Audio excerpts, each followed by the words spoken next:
فرمائی، ہم کو مسلمان بنایا، اپنے دین مقبول اسلام کا پیروکار بنایا۔ محترم ناظرین، اسلام کی بہت ساری امتیازی خصوصیات ہیں۔ ان بہت ساری خصوصیات میں سے ایک بہت بڑی خصوصیت یہ ہے کہ اسلام محض چند رسموں اور چند عبادتوں کا نام نہیں ہے۔ اسلام ایک مکمل ضابطۂ حیات اور ایک مکمل لائف اسٹائل کا نام ہے۔ اس لیے اسلام جب کسی بندے کی زندگی میں داخل ہوتا ہے تو وہ صرف یہ نہیں کرتا کہ بندے کا اللہ تعالیٰ کے ساتھ تعلق مضبوط کرتا ہے، بلکہ اس کی زندگی کے گوشے گوشے کو منور کرتا ہے۔ اسلام کا سورج جب ایک انسان کی زندگی میں طلوع ہوتا ہے تو اس کی زندگی کے ہر کنارے کو روشن کر دیتا ہے۔ اسلام کی بارش جب کسی دل پر برستی ہے تو اس کے دل کا کوئی گوشہ اس بارش کی رحمت سے محروم نہیں رہتا۔ یہ ہمارے دین کی خصوصیت ہے کہ ہمارا دین صرف عبادات میں ہماری رہنمائی نہیں کرتا، بلکہ چاہے وہ زندگی میں سیاست کا معاملہ ہو، چاہے معیشت کا معاملہ ہو، چاہے تجارت کا معاملہ ہو، چاہے معاشرت اور سماج کا معاملہ ہو، زندگی کا کوئی گوشہ ایسا نہیں ہے جہاں اسلام ہماری رہنمائی نہ کرتا ہو۔ زندگی کا کوئی پہلو ایسا نہیں ہے جہاں اسلام نے ہماری انگلی پکڑ کر کے ہم کو چلنا نہ سکھایا ہو۔ یہ نبی رحمت کا ہم پر بہت بڑا احسان ہے کہ اللہ کے نبی محمد رسول اللہ صلی اللہ علیہ وسلم ہم کو ایسی روشن شاہراہ پر چھوڑ کر کے گئے ہیں جس کی راتیں بھی دن کی طرح اجالے والی ہیں۔ اللہ کے نبی صلی اللہ علیہ وسلم نے وحی کی جو نعمت ہمارے لیے اس زمین پر چھوڑی ہے، ہمارے علماء اس وحی کے وارث ہیں۔ جس طرح صحابہ کرام کا معمول تھا کہ زندگی کا کوئی مسئلہ ہو وہ اس مسئلے کو اللہ کے نبی صلی اللہ علیہ وسلم کی خدمت میں پیش کرتے تھے اور اس کا حل اللہ کے نبی صلی اللہ علیہ وسلم سے طلب کرتے تھے، اسی طرح ہمارے زمانے میں بھی ایک مسلمان کا رویہ اور اس کا کردار یہ ہونا چاہیے کہ زندگی میں کوئی مسئلہ درپیش ہو، اللہ کے نبی صلی اللہ علیہ وسلم کے جو حقیقی وارثین ہیں علماء، ان کی خدمت میں ان مسائل کو رکھا جائے، جو پریشانیاں آئیں ان کا حل قرآن و سنت کی روشنی میں تلاش کیا جائے، اور قرآن و سنت اللہ رب العالمین کی طرف سے اتاری گئی ہدایت ہے۔ اس ہدایت کی حفاظت کرنے والے، اس کو سمجھنے والے ہمارے دور کے علماء ہیں۔ ہمارا یہ جو پروگرام ہے، ہمیں زمین کے مسائل پہ بات کرنی ہے۔ اس پروگرام میں انشاءاللہ تعالی سماج کے مختلف مسائل، ان کا حل انشاءاللہ ہم اپنے دور کے ممتاز علماء جنہوں نے نہ صرف یہ کہ قرآن و حدیث کی تعلیم و تدریس میں ایک وقفہ صرف کیا ہے، بلکہ سماج کی گہرائیوں میں تر کے ان کے مسائل کو سمجھا ہے، ان سے انشاءاللہ تعالی ہم رہنمائی حاصل کریں گے۔ علماء کا وجود ہمارے لیے ایک غنیمت ہے، اللہ تعالیٰ کی طرف سے ایک نعمت ہے، اور اس نعمت کا ہم کو فائدہ اٹھانا چاہیے۔ اللہ تعالیٰ کا حکم ہے فَاسْأَلُوا أَهْلَ الذِّكْرِ إِن كُنتُمْ لَا تَعْلَمُونَ، اگر تم نہیں جانتے ہو تو اہل علم سے پوچھو، جاننے والوں سے پوچھو۔ الحمدللہ ہماری اس پروگرام میں ہمارا بہت ہی معزز اور ایک مکرم پینل موجود ہے جنہوں نے دین کا علم گہرائی سے حاصل کیا ہے، جو سماج پر گہری نگاہ رکھتے ہیں۔ ہمارے عام طور پہ لوگوں کے ذہن میں یہ بات ہوتی ہے کہ ملا کی دوڑ تو مسجد تک ہوتی ہے، ان کو مسجد کے باہر کے معاملات نہیں پتہ ہوتے ہیں، لیکن لوگ یہ بات نہیں سمجھتے کہ علماء سے زیادہ معاشرے کی باریکیوں پر کسی کی نگاہ نہیں ہوتی ہے۔ پہلی بات تو یہ ہے کہ علماء معاشرے میں جو مسائل ہوتے ہیں، سماج کی جو زندگی ہوتی ہے، اس کو جس نظر سے دیکھ رہے ہوتے ہیں عام لوگوں کو وہ نظر نہیں ملتی۔ عام لوگوں کے پاس معاشرے کو سمجھنے کا جو درست زاویہ نظر ہے وہ نہیں ہوتا۔ علماء چیزوں کو قرآن و سنت کی روشنی میں دیکھتے ہیں، علماء اللہ کے نبی صلی اللہ علیہ وسلم کی چھوڑی ہوئی بصیرت اور حکمت کی روشنی میں چیزوں کو دیکھتے ہیں۔ عام لوگ جو سیکولر ذہن کے ہوتے ہیں، جو عام دانشوران ہوتے ہیں، ان کے پاس نظریے کی وہ رفعت نہیں ہوتی، ان کے پاس فکر و نظر کی وہ بلندی نہیں ہوتی، وہ دنیا کو دنیا کی نظر سے دیکھ رہے ہوتے ہیں۔ علماء کا یہ امتیاز ہوتا ہے کہ وہ دنیا کو دین کی نظر سے دیکھ رہے ہوتے ہیں، اور ایک مسلمان ہونے کی حیثیت سے ہمارا یہ ایمان ہے، ہمارا یہ عقیدہ ہے کہ زندگی کے ہر مسئلے کا حل اللہ تعالیٰ نے اپنی کتاب میں اور اپنے نبی کریم محمد رسول اللہ صلی اللہ علیہ وسلم کے فرمان میں رکھا ہے۔ ہمارا یہ عقیدہ ہونا چاہیے کہ زندگی میں اگر کوئی مسئلہ پیش آ رہا ہے تو اس کا مطلب کہ کہیں قرآن و سنت کے کسی حکم کی پامالی ہو رہی ہے جس کی وجہ سے مسائل پیش آ رہے ہیں، اس لیے قرآن و سنت کی روشنی میں ہی مسائل کا حل تلاش کرنا چاہیے۔ بہت معزز اور بہت مکرم، قابل احترام اہل علم کا پینل اس وقت ہمارے ساتھ موجود ہے۔ سب سے پہلے تو میری ذمہ داری یہ ہے کہ میں اسٹوڈیو میں اپنے اہل علم کا استقبال کروں، ان علماء کرام کا استقبال کروں جن کا وجود ہمارے لیے نعمت ہے، اور انشاءاللہ تعالی ہم اس پوری سیریز میں، اس پورے پروگرام میں انشاءاللہ تعالی ہم اہل علم کے سامنے مختلف مسائل رکھیں گے، ان سے سوالات کے جوابات مانگیں گے، ان سے مسائل کا حل طلب کریں گے، ان کی ہدایت اور رہنمائی چاہیں گے۔ سب سے پہلے تو میری یہ ذمہ داری ہے کہ میں اپنے اس پروگرام میں جو ہمارے شرکاء ہیں ان کا استقبال کروں۔ السلام علیکم ورحمۃ اللہ وبرکاتہ۔ وعلیکم السلام ورحمۃ اللہ وبرکاتہ۔ ہم آپ کے شکر گزار ہیں سب سے پہلے کہ آپ اپنا قیمتی وقت نکال کر کے ہمارے اس اسٹوڈیو میں تشریف لائے ہیں ان مسائل پر گفتگو کرنے کے لیے۔ محترم ناظرین، سب سے پہلے تو میری ذمہ داری بنتی ہے ایک اینکر کی حیثیت سے کہ میں اپنے جو علماء ہیں ان کا تعارف کرا دوں۔ سب سے پہلے بہت ہی معزز اور مکرم شخصیت ہمارے درمیان موجود ہیں، شیخ ابو العاص وحیدی حفظہ اللہ۔ آپ کا نام علم کی دنیا میں معروف ہے، فقہی معاملات پر، سماجی معاملات پر، قرآن و سنت پر گہری نگاہ رکھنے والے علماء میں سے ہیں، استاذ الاساتذہ کی حیثیت ہے، اور اس وقت الحمدللہ کلیۃ الصفا میں حدیث اور تفسیر کے استاذ ہیں، وہاں کے شعبہ افتاء کے ذمہ دار ہیں، اور کئی ایک مقالات اور مضامین شیخ صاحب قلم ہیں۔ نہ صرف یہ کہ درس و تدریس میں عرصہ گزارا ہے اور شاگردوں کی ایک بڑی فوج تیار کی ہے، بلکہ صاحب قلم ہیں۔ آپ کے قلم سے نکلنے والے مضامین و مقالات ذہن و دماغ کو روشن کرتے ہیں۔ اہل علم اور طلباء عوام یکساں طور پہ شیخ کے قلم سے نکلنے والی تحریروں سے مستفید ہوتی ہے۔ یہ ہمارے لیے بہت خوش نصیبی کی بات ہے کہ شیخ نے اپنا قیمتی وقت ہم کو دیا اور یہاں اسٹوڈیو میں تشریف رکھتے ہیں۔ یہ اللہ تعالیٰ کی نعمت ہے کہ وہ اہل علم جن کے علم سے فیضیاب ہونے کے لیے لمبے اسفار درکار ہوتے تھے، الحمدللہ آج وہ ہمارے ساتھ اسٹوڈیو میں موجود ہیں، اور i+TV کے ذریعے سے ان کا علم آپ کے گھر تک براہ راست پہنچ رہا ہے۔ اس علم کی ہم کو قدر کرنی چاہیے، علماء کی ہم کو قدر کرنی چاہیے۔ علماء اس امت کے محافظ ہیں۔ ایسے ہی ایک صاحب علم شخصیت اور ہیں، شیخ عبدالشکور مدنی حفظہ اللہ، بہت معروف نام ہے، معروف خطیب ہیں، معروف قلمکار ہیں۔ اس وقت بحیثیت داعی اور محقق اسلامک انفارمیشن سینٹر ممبئی سے منسلک ہیں، اور ایسے ہی ایک بہت اہم شخصیت اور ہمارے زمانے کے بہترین قلمکار، کئی ایک کتابوں کے مصنف، خطیب آپ کے درمیان موجود ہیں، شیخ کفایت اللہ سنابلی حفظہ اللہ۔ میں ان کا بھی استقبال کرتا ہوں۔ شیخ کفایت اللہ کی شخصیت آپ i+TV کے ناظرین کے لیے کوئی محتاج تعارف نہیں ہے۔ i+TV پر آپ کے مستقل پروگرام چلتے رہتے ہیں۔ شیخ کئی کتابوں کے مصنف ہیں۔ اہل السنہ جو ایک ماہنامہ بہت مشہور ہے تحقیقی، اس کے ایڈیٹر ہیں۔ ہم اپنے تمام شرکاء کا استقبال کرتے ہیں اور انشاءاللہ تعالیٰ اپنے موضوع پر گفتگو کا آغاز کرتے ہیں۔ آج کا ہمارا موضوع ہے مساجد کی اہمیت اور اس کا مقام۔ انشاءاللہ تعالیٰ مساجد کے حوالے سے شرعی حیثیت اس کی کیا ہے، اللہ کے نبی صلی اللہ علیہ وسلم کی سیرت میں مساجد کی کیا حیثیت تھی، سماج اور معاشرے پر مساجد کے کیا اثرات مرتب ہوتے ہیں، ایک فرد پر مسجد سے تعلق رکھنے سے اس کی نفسیات اور کردار پر کیا اثرات مرتب ہوتے ہیں مسجد کے، انشاءاللہ تعالیٰ اس اہم موضوع پر ہم اپنے شرکاء سے گفتگو کریں گے۔ سب سے پہلا سوال تو میں شیخ ابو العاص وحیدی صاحب سے ہی کروں گا کہ شیخ، اسلام میں مساجد کی کیا اہمیت ہے، کیا مقام ہے اسلام میں مساجد کا؟ آپ نے بہت صحیح سوال کیا۔ اسلام میں مساجد کی بڑی اہمیت ہے، اور اس کا اندازہ قرآن کریم اور حدیث کے نصوص سے معلوم ہوتا ہے، اندازہ ہوتا ہے، اور سیرت نبوی پڑھنے سے بات معلوم ہوتی ہے۔ آپ دیکھیں کہ قرآن کریم میں بہت سی مسجدوں کا تذکرہ ہے، جیسے مسجد حرام ہے، مسجد اقصیٰ ہے، اور بھی مساجد ہیں۔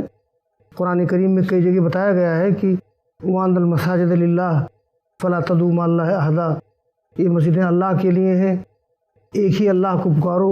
اور پیغمبر عالم جناب محمد رسول اللہ صلی اللہ علیہ وسلم نے ایک حدیث میں فرمایا ہے کہ خیر بقاء الارض مساجدها وشر بقاء الارض اسواقها، یعنی زمین کے حصوں میں سب سے بہترین حصہ مسجد ہے اور سب سے خراب حصہ بازار ہے۔ اور آپ اگر دیکھیں تو یہ بہت بڑی بات ہے کہ جب پیغمبر عالم جناب محمد رسول اللہ صلی اللہ علیہ وسلم مدینہ تشریف لائے تو معاشی پریشانی تھی، رہنے کی پریشانی تھی، لیکن آپ نے لیکن آپ کو سب سے پہلے اللہ کے گھر کی تعمیر کی فکر ہوئی جی۔ آپ دوسرے کے گھر میں رہ گئے جی، صحابی رسول ابو انصاری کے گھر میں رہ گئے۔ حالانکہ عام طور پہ ہوتا کیا ہے، لوگ کہیں پہنچتے ہیں بمبئی شہر میں یا کہیں بھی، تھوڑی سی کمائی ہوتی ہے، سوچتے ہیں پہلے اپنا گھر روم بنوا لیں، رہنے کے لیے سر چھپانے کے لیے جگہ بنوا لیں۔ آپ نے اس کی فکر نہیں کی، بلکہ آپ کو سب سے پہلے فکر ہوئی تو ایک مسجد کی تعمیر کی مدینہ میں، اور اس مسجد کا تذکرہ کیسے تعمیر ہوئی، کیا کیا قربانیاں دی صحابہ کرام نے، اور زمین یتیم بچوں کی تھی، اور بعض آثار سے معلوم ہوتا ہے کہ وہ لوگ زمین دینا چاہتے تھے خود بخود، لیکن آپ نے زمین خریدی ان کی۔ اور تو اس طرح سے اسلام میں مساجد کا بڑا اہم مقام ہے۔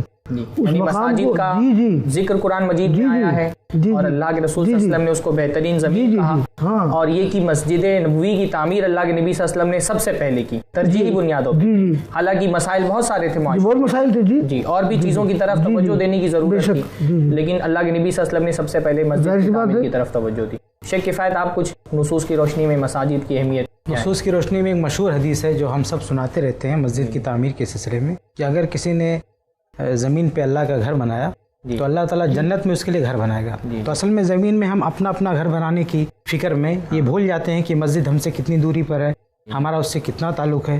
تو اللہ تعالیٰ بھی جانتا ہے کہ ہمارے دل میں اپنے گھروں کی بھی فکر ہے، تو مسجد سے جوڑ کے اللہ تعالیٰ وہ انعام یاد دلاتا ہے کہ اگر مسجد سے جڑو گے، یہاں گھر نہیں بھی بن پڑا تو اللہ تعالیٰ کے یہاں تمہارا گھر بن جائے گا۔ اچھا، دو چیزیں اس میں سمجھ میں آئی، ایک تو مساجد بنانے کی اہمیت سمجھ میں آئی، اور ایک ہی کہ مسجد کو اللہ کا گھر قرار دیا گیا ہے، بیت اللہ کہا گیا ہے۔ کیا حکمت ہے اس کی، اللہ کا گھر کیوں کہا گیا ہے؟ اصل میں بیت اللہ یا کتاب اللہ کہہ دیا جاتا ہے، یہ نسبت تعظیمی ہے جی، جیسے ذل اللہ کہہ سکتے ہیں، بھئی اللہ تعالیٰ کی عرش کا سایہ ہے تو اس سائے کے مالک ہے۔ نسبت تعظیمی کا مطلب تعظیم کے طور پہ کسی چیز کو اللہ کی طرف منسوب کر دینا، ورنہ یعنی کسی کے ذہن میں یہ بات نہ ہے بیت اللہ مطلب اللہ وہاں رہتا ہے، بلکہ وہ اللہ رب العالمین کا گھر اس لیے کہا گیا کہ اس کا شرف اور اس کی عظمت بڑھ جائے۔ وہ اللہ تعالیٰ کا ہاسٹل نہیں ہے، نہ اللہ تعالیٰ کی قیام گاہ ہے، مسجد ہے نا، قیام گاہ، یہ مطلب ہے وہ نسبت تعظیمی ہے۔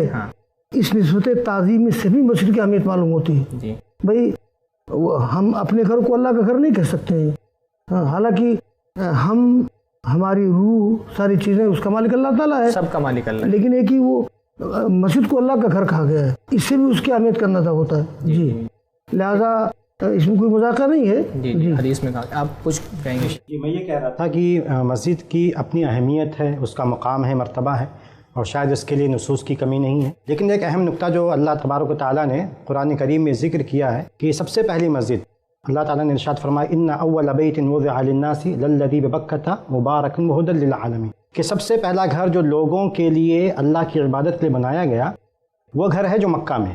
اللہ تعالیٰ نے اس کی جو صفت بیان کی ہے وہ بہت اہم ہے، مبارکن، ایک تو بابرکت ہے جی، اور دوسری بات یہ کہ ہدن، لوگوں کے لیے یہ منارہ ہدایت، صرف ایسا نہیں کہ صرف کسی خاص مذہب کے لیے، کسی خاص فرقے کے لیے، کسی خاص کسی انسان کے لیے، بلکہ پوری انسانیت کے لیے، عالمین، تمام جہان۔ یعنی یہ اتنی اہم بات ہم کو اس آیت سے سمجھ میں آ رہی ہے کہ عبادت، دیگر عبادت گاہیں جو ہوتی ہیں اگر الگ الگ مذاہب کی، وہ تو خاص اس مذہب کے ماننے والوں کے لیے ہوتی ہے جی، اور مسجد حرام کے بارے میں یہ بات کہی ساری انسانیت کے لیے ہدایت کی جگہ ہے۔ پہلی مسجد کے وجود سے یہ اس کا کردار ہے، اس کا ایک کردار ہے، اس کی مرکزیت ہے کہ وہ تمام جہانوں کے لیے ہدایت کا جی مینار ہے۔ یعنی جو مسجد میں خیر ہے، برکت ہے، اس خیر اور برکت کی روشنی صرف مسلم کمیونٹی تک کے نہیں پہنچتی ہے، بلکہ اس خیر و برکت کی روشنی سارے دنیا کے انسانوں کے لیے، ہر مذہب کے ماننے والوں تک کے پہنچنی چاہیے۔ اسلام میں مسجد کا یہ تصور ہے۔ تو یہ اور ہے کہ اس کا مطلب دنیا کی تمام مساجد کا جو سلسلے نسب ہے اس کی سب سے پہلی کڑی خانہ کعبہ ہے۔ جیسے انسانوں کی جو نسب ہے وہ جا کر کے حضرت آدم سے ملتا ہے، ویسے مسجدوں کا جو نسب ہے وہ جا کر کے، بہت اچھی بات الحمدللہ آپ نے کی۔ یہ شیخ کفایت صاحب، ایک دو طرح کے لوگ دنیا میں ہوتے ہیں مسلم کمیونٹی میں خاص طور پہ، کچھ لوگ وہ ہیں جن کا مسجد سے کوئی تعلق نہیں ہے، کچھ لوگ وہ ہیں جن کا مساجد سے خصوصی تعلق ہوتا ہے، عبادت کے بھی حوالے سے، مسجد کی خدمت کے بھی حوالے سے۔ تو ایک مسلمان کا تعلق کیسا ہونا چاہیے مسجد سے؟ کیا تعلق اس کا؟ صرف یہ کہ نماز پڑھ لی آگے ختم معاملہ، یا کوئی ایک الگ طرح کا رشتہ ہونا چاہیے مسجد سے؟ دیکھیے، مسجد سے ہر مسلمان کا تعلق عبادت کے لحاظ سے بھی اور دوسرے مسائل کے لحاظ سے بھی بہت مضبوط ہونا چاہیے جی۔ عبادت کے لحاظ سے اگر دیکھنا چاہے تو صحیح بخاری کی بڑی مشہور حدیث ہے، سبعۃ یظلهم اللہ فی ظلہ ومن لا ظل الا ظلہ، اس میں 7 لوگ ہیں جن کو اللہ تعالیٰ کے عرش کا سایہ ملے گا۔ اس میں ایک قسم جو ذکر ہے کہ رجل قلبہ معلق بالمساجد، سبحان اللہ۔ تو اس سے اندازہ کر سکتے ہیں کہ یعنی ایک ایسا آدمی جس کا دل مسجد سے جڑا ہوا رہتا ہے، اللہ تعالیٰ قیامت کے دن اپنے عرش کے سائے میں اس کو جگہ دے گا۔ یہ بہت بڑی بات ہے۔ یعنی صرف یہ نہیں کہا گیا کہ وہ عبادات ہی ادا کرتا ہے، بلکہ اس کا دل تو مسجد میں ہی لگا رہا ہے، مسجد میں لگا رہا ہے، قلب جو ہے اس کا میلان مسجد۔ یعنی ایک مسجد سے صرف ایک جسمانی رابطہ نہیں ہونا چاہیے بلکہ ایک جذباتی رابطہ ہونا چاہیے، ہے نا، کیونکہ دل جو ہے وہ تو جذبات کا مرکز ہوتا ہے۔ تو یہ ایک چیز ہے عبادت کے تعلق سے نکلنے کے بعد ہم نے زور پڑ کے نکلے، ہم جی ہمارے دل میں جذبہ رہے کہ اصل میں پہنچنا ہے. ہاں یہ مطلب دل لگا رہنے کا. جیسے کسی کی یاد تڑپاتی ہے بھائی، جو محبت ہوتی ہے تو اس کی یاد تڑپاتی ہے، تو یعنی دل مچلتا رہے کہ ہم کو کب مسجد میں جانے ملے. ایسا آدمی اگر ہے، اس کا مطلب نہیں کہ آدمی دنیا کی سرگرمیوں سے بالکل پھر جائے، برشتہ ہو جائے، ایسی بات نہیں ہے. یعنی اس کا دل بنیادی طور پر جڑا ہوا مسجد سے ہے نا، تب آدمی کی نماز نہیں ضائع ہوگی، ہے نا. جی. اور ایک دوسری چیز یہ، آج ہر آدمی سوچتا ہے ہمارا اسٹیٹس تھوڑا ہائی ہو، بہتر ہو. جی جی. تو آج کسی آدمی کے اسٹیٹس کو طے کرنے کے لیے مسجد سے اس کے تعلق کو معیار بنانا چاہیے. بالکل. اللہ رب العالمین نے قیامت کے دن جنت کس کو دینا ہے، جہنم نماز کو معیار بنائے گا. تو اس دنیا میں بھی اگر ہم دیکھیں کہ کون کتنا اچھا ہے، بہتر ہے، تو مسجد سے اس کا تعلق کتنا ہے. ابھی کسی نے سوال کیا تھا مجھ سے کہ شادی میں کہا گیا ہے کہ دیندار لڑکے سے شادی کرو، تو کیسے پتہ چلے گا وہ دیندار ہے. بڑا تعجب ہوتا ہے اس سوال پر کہ آپ پوچھتے ہو کیسے پتہ چلے گا دیندار ہے. آپ پتہ کرو مسجد سے اس کا کتنا تعلق ہے. بہت بہترین. یہ تعلق جواب دے گا کہ وہ کتنا دیندار ہے.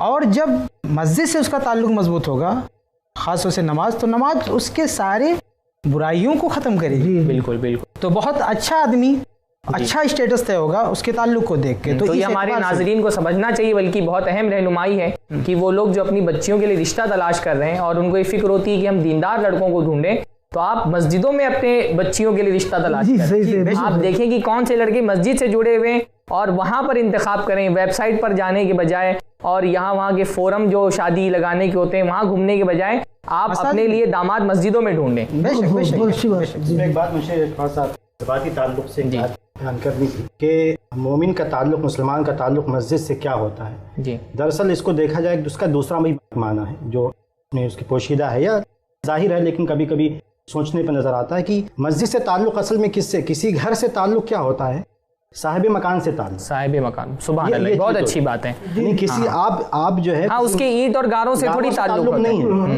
یعنی ایک اگر کوئی بادشاہ ہو آپ کو بلاتا ہے تو آپ اس کے پاس جاتے ہیں. یہاں تو بادشاہوں کا بادشاہ آپ کو 5 ٹائم بلا رہا ہے. یہ جو آپ جو مسجد میں جاتے ہیں، یہ گویا کہ آپ اللہ تعالیٰ سے محبت کا اظہار کر رہے ہیں کہ رب تو نے مجھے بلایا ہے تو میں تیری فرما برداری میں آ رہا ہوں، تیرے پاس آ رہا ہوں.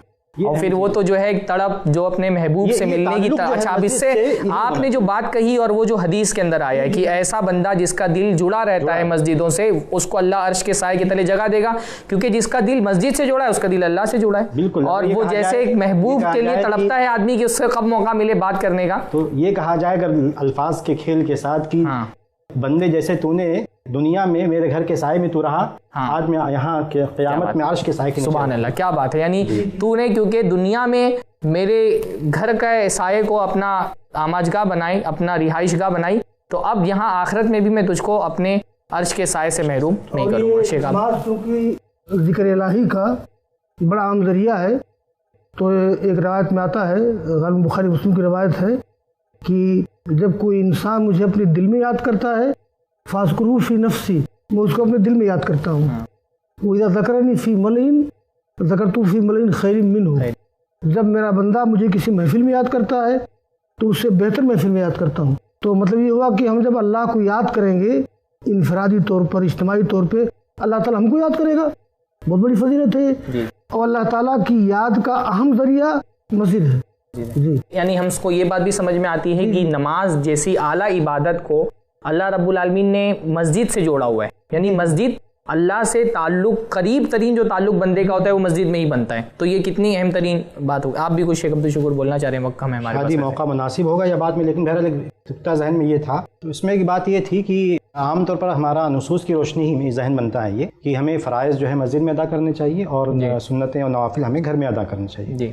لیکن ایک دوسرے ایسے نصوص بھی ہیں، کئی نصوص جو قرآنی نصوص بھی ہیں اور حدیثی نصوص بھی ہیں، بتاتے ہیں کہ ہمیں مساجد کو آباد کرنا چاہیے ذکر و اذکار سے، قرآن کی تلاوت سے. جیسے ایک حدیث میں آتا ہے کہ نبی نے فرمایا، یعنی آپ یہ کہنا چاہ رہے ہیں کہ صرف فرض عبادتوں کے لیے مسجدیں نہیں ہیں؟ نہیں، یہ تصور اگر ہے، اگر کسی کے ذہن میں تو غلط جا رہا ہے کہ نہیں. اس میں ایسے نصوص ملتے ہیں کہ قرآن کی تلاوت کے لیے مسجد میں آیا جائے، اللہ تعالیٰ کے ذکر کے لیے مسجد میں آیا جائے، اور انشاءاللہ آگے باتیں اور بھی آئیں گی. لیکن بہت ساری عبادتوں کے لیے ترغیب دی گئی ہے کہ انسان مسجد میں آ کر نفلی عبادتیں ادا کرے. نفلی عبادتیں جیسے کوئی نصوص آپ بتا دیں، کوئی حدیث؟ جیسے مشہور حدیث ہے کہ آپ نے فرمایا کہ افلا یقدو احدکم الی بیت من بیوت اللہ، کہ تم میں سے کوئی آدمی اللہ کے گھروں میں سے کسی گھر میں جائے اور ایک آیت پڑھے تو اس کے لیے بڑے کوہان والی اٹھنی سے بہتر ہے ایک آیت پڑھنا مسجد میں جا. اچھا اس میں خاص طور پہ مسجد میں جانے کا مسجد میں ذکر وہی میں مسجد میں ذکر کیا گیا کہ مسجد میں جا کر ایک آیت پڑھے، جبکہ وہ آیت گھر میں بھی پڑھ سکتا ہے، اور شاید گھر میں پڑھنا ہمیں ذہن میں بات آ سکتی ہے کہ گھر میں پڑھنا شاید ریا سے محفوظ کرنے کا اہم ذریعہ ہو. مسجد میں دوسرے لوگ اور مسجد میں دوسرے لوگ دیکھیں گے جاتے ہوئے بھی پڑھتے ہوئے بھی، لیکن پھر بھی نبی نے ہمیں ترغیب دی ہے کہ انسان مسجد کو آباد کرے، وہاں جائے، اللہ تعالیٰ کے کلام فرض نمازوں میں ہی نہیں بلکہ اللہ تعالیٰ کے کلام کی تلاوت کے لیے بھی. حدیث میں اور حدیث میں آتا ہے مجتمع قوم فی بیت من بیوت اللہ، جب کوئی قوم اور کچھ لوگ اللہ کے گھروں میں سے کسی گھر میں. اسی طرح اللہ تعالیٰ نے قرآن میں ذکر کیا فی بیوت اذن اللہ ان ترفع ویذکر فیہا اسمہ، جی جی کہ مسجدوں میں جو ہے اللہ تعالیٰ کا نام ذکر کیا جاتا ہے، نام ذکر کیا جائے. اور بلکہ وہ تو اچھا ایک بات میں ذرا عرض کر دوں. جی جی اصل میں آپ نے جو بات کہی ہے اس کا ایک فائدہ بھی ہے. ویسے تو بہتر ہے کہ گھروں میں نفل کام کیا جائے، لیکن ترغیب و اصلاح کا ایک فائدہ ہے، مطلب دوسروں کو ترغیب بھی ہوتی ہے اس سے نا. اسی لیے ترغیب کے لیے کبھی کبھی صدقہ و زکوٰۃ کو ضائع کرنا ضروری ہوتا ہے، لوگوں کو دکھا کر کے صدقہ کرنا چاہیے تاکہ دوسروں کو بھی موقع ملے. محترم ناظرین، مسجد کا ایک اسلامی معاشرے میں بہت اہم کردار ہوتا ہے. اس کردار کے دو پہلوؤں پر آج کے ایپیسوڈ میں ہم نے گفتگو کی. پہلا یہ کہ مساجد کی اہمیت ہمارے دین کے اندر کیا ہے، اور دوسرا یہ کہ ایک مسلمان کا تعلق مساجد سے کیسا ہونا چاہیے. موضوع بہت وسیع ہے، اس کے بہت سارے پہلو ہیں جن پر گفتگو کرنا چاہیے، اور انشاءاللہ تعالی اہل علم کے ساتھ بیٹھ کر کے ہم ان تمام پہلوؤں پر اپنے اس پروگرام میں گفتگو کریں گے.